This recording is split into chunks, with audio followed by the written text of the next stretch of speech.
काशी भारत की प्राचीनतम और सांस्कृतिक नगरी है।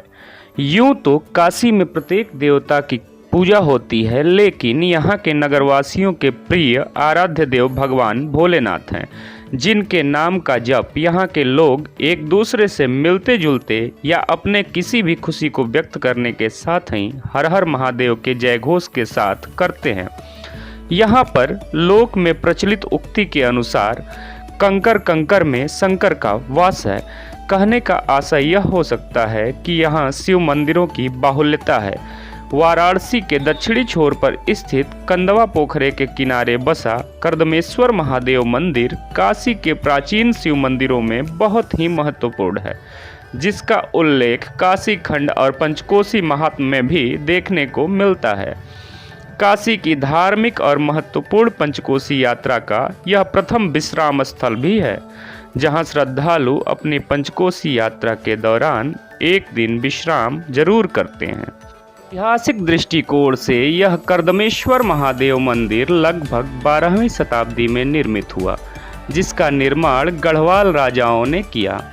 काशी खंड और तीर्थ विवेचन खंड भी यह दर्शाते हैं कि इस मंदिर का वरुणेश लिंग गढ़वाल काल का है। नागर शैली में निर्मित यह मंदिर पंचरथ प्रकार का है। इसका तल योजना में चौकोर गर्भगृह, अंतरा और अर्घ मंडप भी उपस्थित है। मंदिर के ऊपरी भाग में नक्काशीदार कंगूरा और आमलक सहित सजावटी शिखर भी देखने को मिलते हैं। मंदिर की भित्तियों बार उत्कीर्ण मूर्तियों में वामन, अर्धनारीश्वर, ब्रह्मा और विष्णु आदि कई देवी देवता निवास करते हैं। इस मंदिर के किनारे ही कंदवा पोखरा स्थित है, जिसे बिंदु सरोवर के नाम से भी जाना जाता है। मंदिर के निकट ही विरूपाक्ष की मूर्ति स्थापित है। इसके समीप ही करदम कूप भी है। मंदिर के बाईं ओर कुछ दूरी पर पंचकोशी यात्रियों के लिए धर्मशाला भी है, जिसमें पंचकोशी यात्रियों का विश्राम स्थल निर्धारित किया गया है। मंदिर के ऊपरी सतह पर आप इसके नक्काशी से और इसके बनावट से देख सकते हैं कि किस प्रकार का यह भव्य मंदिर है।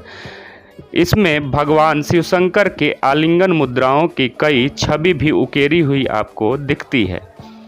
वर्तमान में इस मंदिर की देखरेख का जिम्मा उत्तर प्रदेश राज्य पुरातत्व विभाग क्षेत्रीय पुरातत्व इकाई वाराणसी को दिया गया है, जिससे इसकी उचित देखभाल हो पा रही है। कर्दमेश्वर महादेव मंदिर काशी के प्राचीन और प्रमुख मंदिरों में से एक है, जो आज भी अस्तित्व में है, जिसका वर्णन पुराणों और प्राचीन धार्मिक ग्रंथों में देखने को मिलता है। इसके अलावा पंचकोशी यात्रा का पहला पड़ाव होने के नाते इस मंदिर का महात्म्य और भी बढ़ जाता है। इस तरह से कर्दमेश्वर महादेव मंदिर ऐतिहासिक और धार्मिक दोनों ही दृष्टिकोण से महत्वपूर्ण है।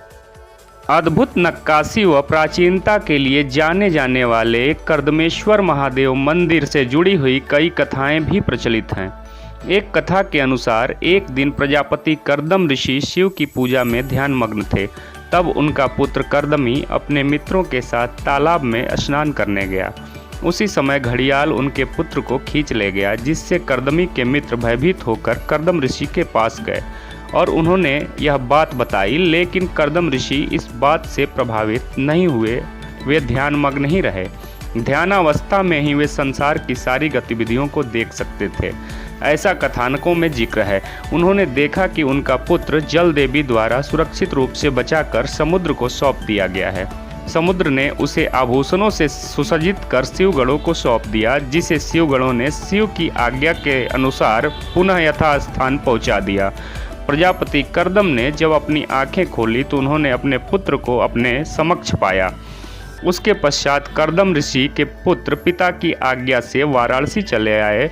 कर्दमी ने यहाँ शिवलिंग स्थापित कर कई वर्षों तक तपस्या की, जिससे भगवान शिव ने प्रसन्न होकर प्रत्येक स्रोत का स्वामी उन्हें घोषित किया। लोक में ऐसी भी कथा प्रचलित है कि कर्दम ऋषि ने यहाँ कई वर्ष तक तपस्या की, जिससे भगवान विष्णु ने प्रसन्न होकर वरदान मांगने को कहा। तब कर्दम ऋषि ने पुत्र रत्न की प्राप्ति की इच्छा जाहिर की। इसके उपरांत कर्दम ऋषि ने कर्दम कूप बनवाया, जिसमें अपनी पत्नी देवहूति के साथ स्नान किया। किंवदंतियों के अनुसार कहा जाता है कि पति पत्नी युवा हो गए, जिससे उनके पुत्र कपिल मुनि का जन्म हुआ। अपने नक्काशी को लेकर के यह काशी का सबसे प्राचीनतम मंदिर अद्भुत है और आज भी जीवंत इतिहास को प्रदर्शित करता हुआ नज़र आता है। हम आपको ऐसे ही आस्था से जुड़े हुए वीडियो दिखाते रहेंगे। अगर आपको वीडियो अच्छा लगा तो लाइक करें, शेयर करें, कमेंट करें। आपके कमेंट का हमें इंतज़ार रहेगा।